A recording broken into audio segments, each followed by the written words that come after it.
Thank you very much. First of all, I would like to thank Excellency, Member of the European Parliament, Mr. Amjad Bashir, and his team for hosting this fabulous conference and inviting ALA, Mr. Chris and his team, and other speakers from all over the world, basically, to talk about the new initiatives and how disruption is actually taking place in the world.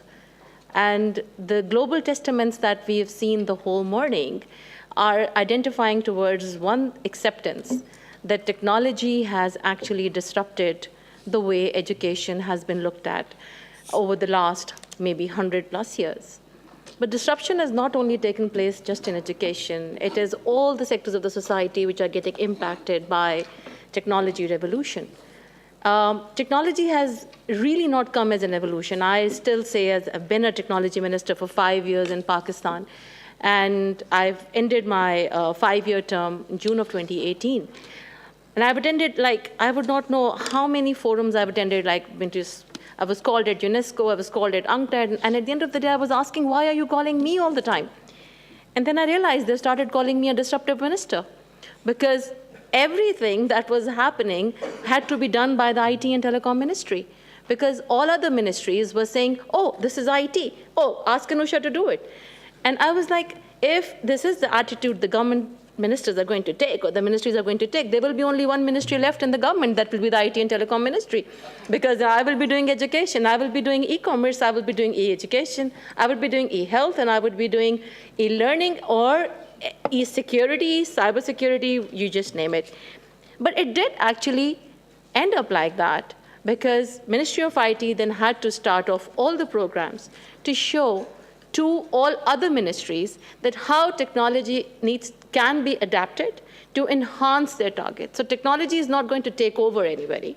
It should have been actually the 18th goal, which it is not. Broadband should have been the 18th goal on the UN SDGs, which was not the case. But I still call it to be the 18th goal, because without broadband, nothing is going to be achieved, which is put in the SDGs. So how the technology has evolved can have the positives and the negatives, but I look at it from the development side, and I feel that the disruption that education sector has seen due to technology needs to be showed to the people. It is not going to be that the education ministries or the governments are going to say, okay, technology is there, education is there, and we know exactly how to adopt technology for enhancement of education. So we need to show the way. It's not just the content. It's not about leadership, not about having ALA, having academy, teaching children how to innovate, incubate, and so on. It's also about how we should not be teaching kids what this computer hardware is, but how to use the computer to reach the knowledge platform. That is the key thing. But is it really happening? And when I looked around, the answer was no. And I was told, I spoke to the education ministry, which looks after the Islamabad area, and I said, are you teaching kids about computers? And the answer was yes. I said, okay, how are you teaching kids computers? They said, oh, we've got a book. I said, a book to teach computers, good. And what do you do? Oh, yeah, we take an exam. Right, and then they pass the exam, fantastic. So you must be having computer labs in your school. The answer is no. So children are learning about computers from books. And without having seen the computer ever in their lives, they are being tested on those books and learning about machines. Oh, here's a mouse, here's a keypad, here's a cable, it goes behind the computer. I said, what is that? So, but if you're going to teach, tomorrow the computer will become an iPad, and iPad is going to become a mobile phone. So the hardware is going to continuously change, and so would be the software. And that's when I realized that there was a need for the IT minister to step in, because it is the world of disruptive age. Because we all know that disruption, what does disruption mean? It means that the largest taxi company doesn't own a single taxi. That's Uber. We know that the largest repository of films owned by Netflix doesn't have a single cinema. We also know Airbnb is the largest real estate provider, doesn't own a single flat. So in the same way, ALA can actually be tomorrow completely virtual. And the concept and your curriculum could actually be global. because you don't need to be physically located in one place, and why Johannesburg should benefit just from your presence. So how we do all of that is the key part in it. That when I became the minister, broadband was just less than 3%. We worked on the broadband on the supply side. We took broadband to over 45%. But putting optic fiber cable underneath the ground doesn't serve the purpose. Just giving smartphones to the kids is not going to be the answer. Mr. Negroponte started the program, giving one computer, one child, and I just spoke about it earlier, giving it in Africa. What was the value of giving a computer to a small child? The important thing is that we need to teach the children how to use the computer. And my time is already up.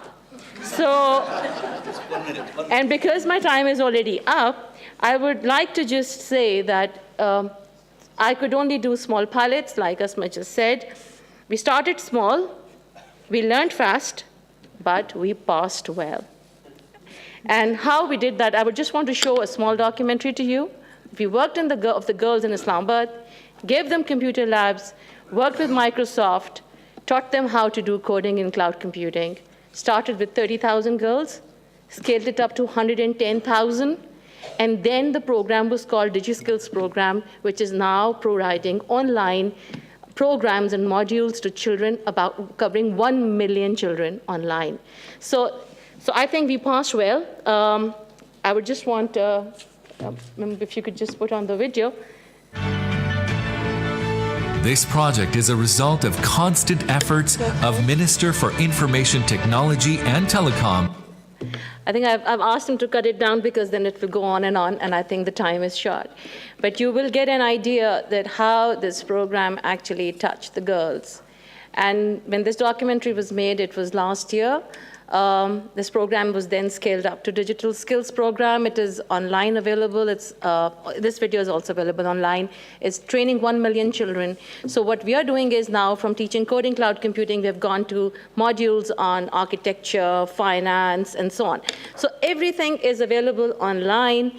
Yes, teachers are required. Yes, technology is not going to take away this teachers from the schools, but what technology can do to change the lives of the people, these girls, the impact assessment study will be available on the Universal Services Fund Company's website, and some of these girls who were totally considered useless actually are earning $200 to $300 a month, some of them as freelancers or as teachers. And you see that these are coming from really underserved backgrounds.